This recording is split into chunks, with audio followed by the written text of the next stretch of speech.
بسم اللہ الرحمن الرحیم۔ مولانا علی میاں ندوی رحمت اللہ علیہ ہندوستان کے چوٹی کے عالم، عرب و عجم کے بہت بڑے عالم، فرماتے ہیں میں چھوٹا سا بیٹا تھا، جب رات کا وقت ہوتا تھا میرے گھر میں رونے کی آوازیں آتی تھی، ایک طرف میری ماں رو رہی ہے اور ایک طرف میرے بچے رو رہے، ایک طرف میری بہنیں رو رہی ہیں۔ رات کے اندھیرے میں میں اپنی ماں کی دردناک روتی ہوئی آواز کو سن کر میں اٹھ جاتا تھا اور ماں کی گود میں بیٹھتا تھا۔ ماں تو کیوں روتی ہے؟ ماں تجھے کیا تکلیف ہے؟ تو میری ماں میرے سینے پر، میرے سر پر ہاتھ رکھ کر مجھے اپنی گود میں لٹا کر اللہ کو کہتی کہ اللہ میرے بیٹے کو نیک بنا دے، تو میرے بیٹے سے دین کا کام لے لے، میرے بیٹے کو غلط صحبت سے بچانے۔ مولانا علی میاں فرماتے ہیں رحمت اللہ علیہ، جب میں تھوڑا سا بڑا ہوا، جب میں ندوۃ العلماء لکھنؤ میں پڑھنے کے لیے گیا، ماں نے میرے اوپر خطوط لکھے ہیں۔ ارے ماں اپنے بیٹے کو کیا سمجھا سکتی ہے؟ ماں اپنے بیٹے کو دین کیسے سمجھاوے؟ لیٹر لکھیں، ایک لیٹر میں یوں لکھا، اے میرے بیٹے علی میاں، تم میرے اکیلے بیٹے ہو، اگر پروردگار عالم اگر مجھے 100 بیٹے عطا فرماتا، میں اپنے 100 کے 100 بیٹے کو عالم دین بناتی، لیکن بیٹے تم اکیلے ہو۔ میں اللہ سے دعا کرتی ہوں کہ پروردگار عالم تمہارے اندر 100 اللہ والوں کی خوبیاں پیدا کرے۔ پوری دنیا جانتی ہے، عرب جانتے ہیں، عجب جانتے ہیں، اللہ نے کتنا بڑا کام لیا۔ بڑے بڑے عرب ملکوں کے پرائم منسٹروں نے حضرت مولانا کو بہت بڑے بڑے ایوارڈ دیے، جب وہ عربی میں بیان کرتے تھے بڑے بڑے عرب علماء کی آنکھوں میں آنسو نکل جاتے تھے۔ اتنا بڑا کام ماں کی دعاؤں سے اللہ نے لیا ہے۔ اسے میری بہنوں، یہ ہماری گلشن نگر کی سوسائٹی میں اللہ کا دین زندہ کیسے ہوئے، اس کے لیے یہ ہمارے جوڑ بھی ہوتے ہیں، جمع بھی ہوتے ہیں۔ ہم اللہ کے دین کی محنت بھی کریں، اپنے شوہروں کو اللہ کے راستے میں نکالیں، جوان لڑکوں کو اللہ کے راستے میں نکالیں، ان کی آنکھوں میں حیا لانی ہے، بچوں کو دیندار بنانا ہے، شوہر کو اللہ کا حکموں کا پابند بنانا ہے۔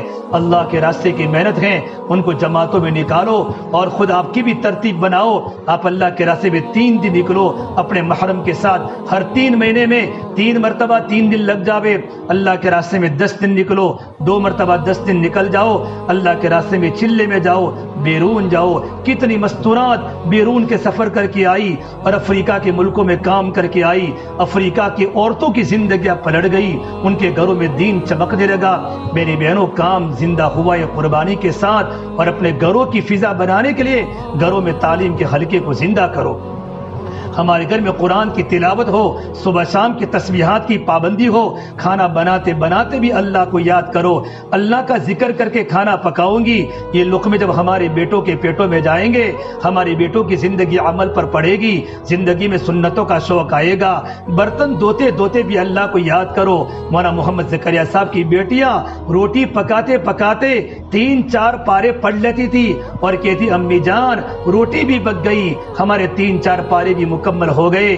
ایک گھروں کی فضا تھی، 24 گھنٹے ان کی لڑکیاں، حضرت شیخ کی بیٹیاں دین کے کام قرآن کے پڑھے مشغول ہوتی تھی۔ اسے میرے بہنوں، گھروں میں فضائل اعمال کی تعلیم کا حلقہ زندہ کرو۔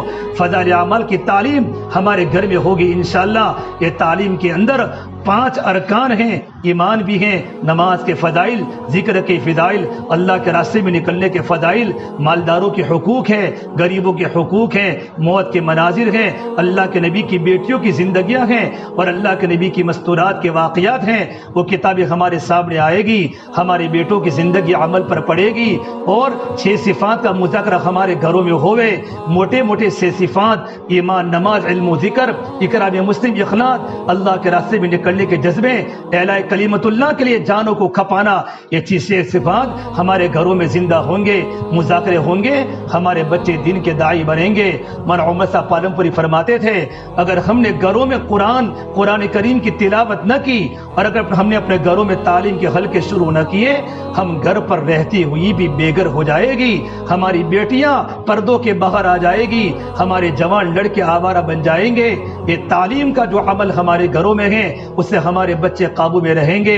مولانا عمر صاحب فارم پوری فرماتے تھے اگر گھروں میں تعلیم کے حلقے نہ لگائے ہمارے گھر میں وہ سارے کے سارے کام ہوں گے یہود و نصارہ کے گھروں میں ہوتے ہیں اور ہمیں پتہ بھی نہیں چلے گا۔ اس سے میری بہنوں آج اللہ کے دین کی بات سننے آپ آئی ہیں، ہمیشہ آتی رہتی ہیں۔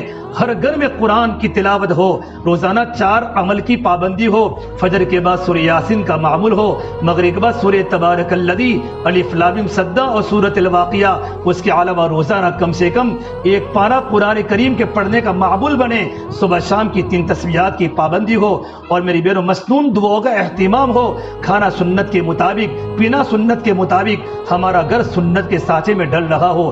پروردگار عالم مجھے بھی عمل کی توفیق دے اور آپ کو بھی عمل کی توفیق دے، اللہ ہمارے گھر کو جنت کا نمونہ بناوے۔